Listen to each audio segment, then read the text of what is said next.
నిజమయ్యా, దేవుడు ఊరి కష్టాలు పోగొట్టడానికి వెలుస్తాడు అంటారు. కానీ నువ్వు ఈ ఊరికి ఏ కష్టం రాకుండా చూసుకునే దేవుడు లాంటి మా వారికి కష్టాలిచ్చావు. ఎందుకయ్యా ఎందుకింత అన్యాయం చేశావు? పాపం ఆయన ఎంత కుమిలిపోతున్నారో నీకు తెలుసా? ఆయన బాధంతా ఈ మనుషులు ఏమనుకుంటారో అని కాదు, నువ్విక్కడ వెలిసావని, నీకు గుడి కట్టాలని ఎంతో ఆశపడ్డారు. నీకోసం గుడి కట్టాలన్న ఈ పొలాన్ని ఆవిడ చేతుల్లోకి వెళ్ళిపోయేలా ఎలా చేసావయ్యా? ఎలా చేసావు నువ్వు?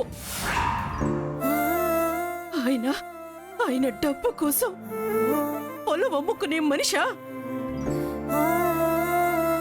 ఆయన దృష్టిలో నేల తల్లి, కన్న తల్లి ఒక్కటే. అందుకే ఈ నేల విడిచి ఊర వదిలే ఏ రోజు వెళ్ళిపోవాలనుకోలేదు. కానీ నీ వల్ల, కేవలం నీ వల్ల అందరూ ఆయన్ని డబ్బుకి దాసోహం అయ్యారని చూస్తున్నారు. ఆయన తల ఎత్తుకుని తిరిగే ఈ ఊళ్ళో తల దించుకొని బతకడం నేను చూడలేనయ్యా. కరుణిస్తావో,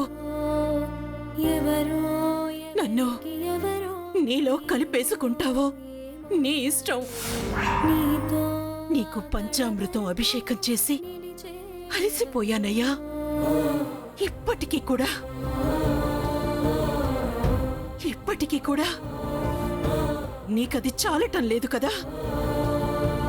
అందుకే ఈరోజు నీకు నా రక్తంతో అభిషేకం చేస్తాను. నా రక్తంతో అభిషేకం చేస్తాను.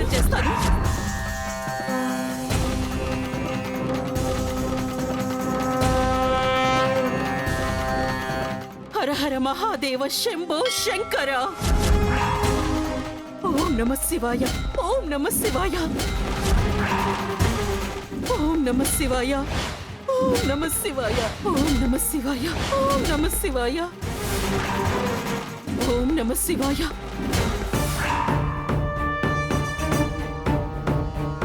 ఓం నమః శివాయ, ఓం నమః శివాయ, ఓం నమః శివాయ, ఓం నమః శివాయ, ఓం నమః శివాయ, ఓం నమః శివాయ, ఓం నమః శివాయ.